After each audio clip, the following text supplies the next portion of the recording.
I made it to the halfway point, which I want to say is about 1.5 to 2 miles. I'm gonna loop around the other way to get back home. I'm not gonna lie and act like I didn't walk a decent portion of this, but I'm an asthmatic and you gotta start somewhere, right? All right, let's go.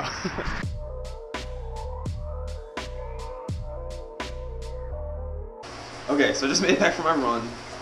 I want to do a story time today, but first, sidebar, and then jumping in an ice cold shower. Yeah. That's why real niggas, real bitches love me. Cause one day I'm gonna be something. And I'ma do it like that shit nothing. These other rappers, I don't see them. Word to August, I'll see any rappers alive, man, y'all don't hear him. Boogie Man on beat, y'all know y'all fear him. As you should, too damn good. She at my door, she came for the wood, and she gon' leave once I give her this P. Such a Philly nigga, that's all I can be. DR. Ha! Man. Niggas fucking take shots. Alright, today's story time, and I got my popcorn. You got yours? Also, what'd you think of that intro? I'm thinking the intro validates the segment, so now I feel like I could do more story times. So today's story time focuses around Flayed. Now what the hell is Flayed? Well, remember I said I'm gonna bring a little bit more of my programming into this vlog? Well, Flayed is an application that I was developing and is developing and are developing for Android. Now in this video, I'm not going to go into the origins of what made me start programming or anything like that. That's another story time. Today I'm just going to talk about specifically this one application that I have been working on since 2010? It's a long time, right? I know, I keep telling myself that. So in 2010, I got my first Motorola Droid, and I was working at Best Buy at the time. And prior to this, I was already a programmer. I programmed for TI calculators, Zune HD portable music players, Windows computers, mostly fun, hacky stuff. None of them I ever posted online for money, to make a profit or anything like that. It was all just for fun, to learn how to do it. So I got my first Moto Droid, and it was Android 2.0, which if you don't remember, was pretty old school. But I could program for it, which was super exciting, and I was so ready to do it. So I started developing something. But I didn't know what I wanted to make yet. I couldn't really come up with that, oh, this is the idea that I want to run with. This is something I'm really passionate about, something that would be really fun to make, and something that I really enjoyed doing. So the first application I made was a simple news feed reader that I really just kind of made the UI for, never really flushed out. It ended up not being great. And then I realized if I want to make something, I have to really want to make it. And at the time, I had a Zune HD, which if you don't remember, looked a little something like this. First touchscreen device I had because I did not yet have my Droid when I first got this. So I'm playing with my Droid, and then I'm switching back and forth between my Zune and the Droid because I loved using this thing. The interface was great. I don't have a charger now, so I can't show you. Let me see if I can find a video. Here we go, quick video. Player is pretty easy. There's several different ways to do it. If you want to search by letter, you can do that here. The now playing screen also features some pretty excellent animation for the user interface. It's I think almost as compelling, if not more so, than CoverFlow. Okay, so this was the first device that I'd ever used that literally had the most beautiful UI or user interface that I had ever seen. It was so much fun to play with. It was so awesome to use. The animations were super fluid. Everything looked really nice. The just aesthetic of the device itself was amazing. Android 2.0, on the other hand, was not so much. So I'd finally accidentally figured out what I wanted to do. I wanted to make a home screen for Android because you can replace the home screen app on Android with something that was beautiful, simple to use, and fun to play with. So yeah.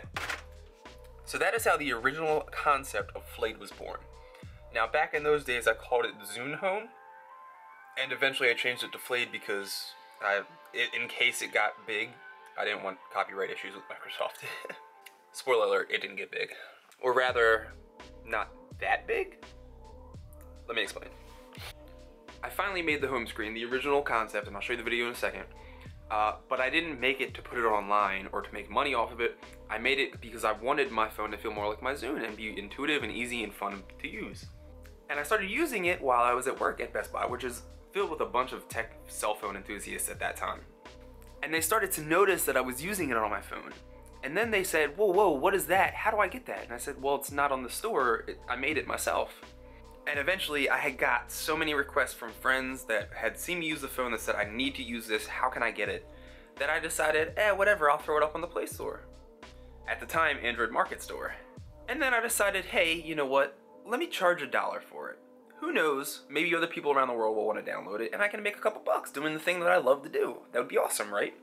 Meanwhile, I'm still a sole developer, the only person that was working on this. Spent just my free time, it was a hobby for fun, thinking that this would be awesome. And the first time I ever developed for Android or for Java, so I wasn't very good at it yet. And then something ridiculously crazy happened. 2 tech websites found it and reviewed it. Lifehacker and Android Police, I think. Here's one of the videos.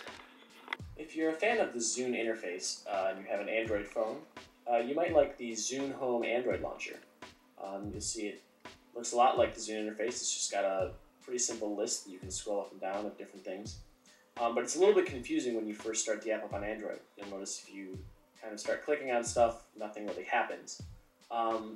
There's not a lot of documentation on this, but if you go to the apps section, you can then assign different apps to something. So let's say I want to assign Gmail. Now when I go back to the main list and I tap email, it'll go into Gmail.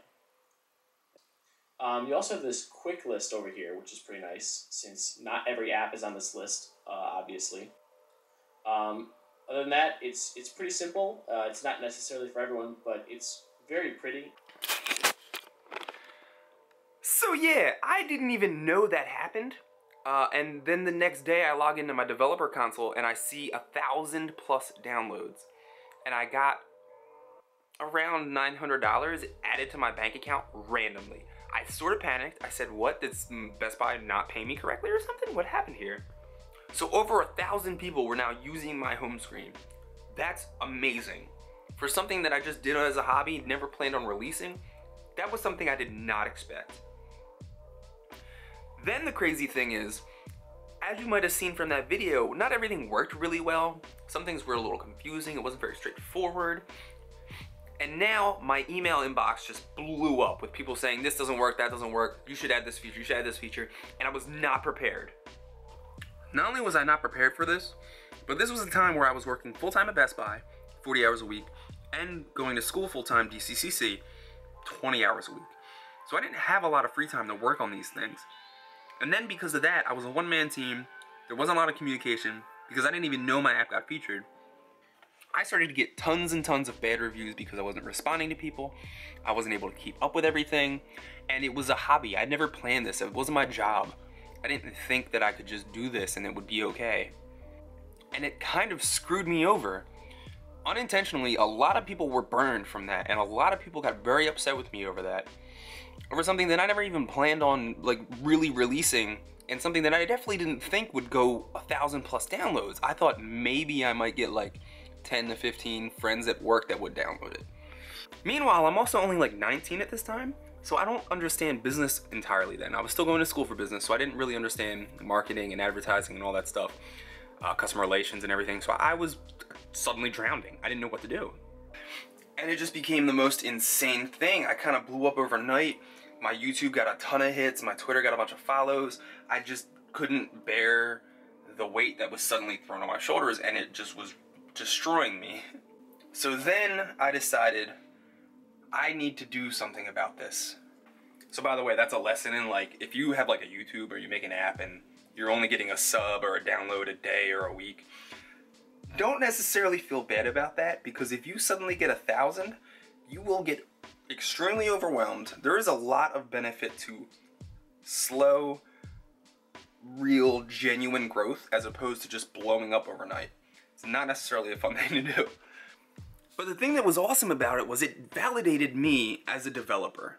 I had never in my entire life thought that I actually could make it as a programmer. It was always a moonshot plan. I never really had any mindset to really go into it. As much as I wanted to, it just didn't seem financially viable to me because I didn't have the money to pay for the crazy programming classes and all that stuff. So it really allowed me to realize that, hey, you don't need to go to school in the same facet. You can just be passionate about something, do it every day, read into it, and get good at it. So for anybody who ever is like, oh no, I don't have the money, I don't have the time, if you don't really want it that bad, you're not gonna get it. You have to really want it. You have to really put all of your effort into it. You have to really, really dedicate yourself. Now, my downside was, as I said, I wasn't planning on this explosion. So I wasn't already in a position where I wasn't able to dedicate myself to it because I had already dedicated myself to full-time job and full-time school education. Now, there's a whole lot more to this story, like where I went from there and where Flayed is going at this point when I changed everything. But I just wanted to give you guys a little insight into the birth of my real programming career. Career is a strong word. Hobby / love, passion. I'm gonna give you more on Flayed and what it is and what I'm working on currently and how I want to continue to evolve and change and what other steps I've done. But I don't want this vlog to be 25 minutes long, so I'm gonna cut it off there. It's like 3 in the morning and I'm finally home. 3:30? It might be, it's past 3 is the point. And I want to get up at 4:30 to run again tomorrow. Oh, that's insane. Anyway, point of this part of the vlog was to just say, sometimes I post stuff to my Snapchat. So if you want to keep completely up to date with me, or just like my face, check out my Snapchat, Eric J. Murtaugh, because I do some stuff on there that I don't always post to the vlog. So it's another side. Oh, and it doesn't have to make sense. See? These other rappers, I don't see them. Word to August, I'll see any rappers alive, man, y'all don't hear them. Boogie Man on beat, y'all know y'all fear him, as you should. Too damn good, she at my door.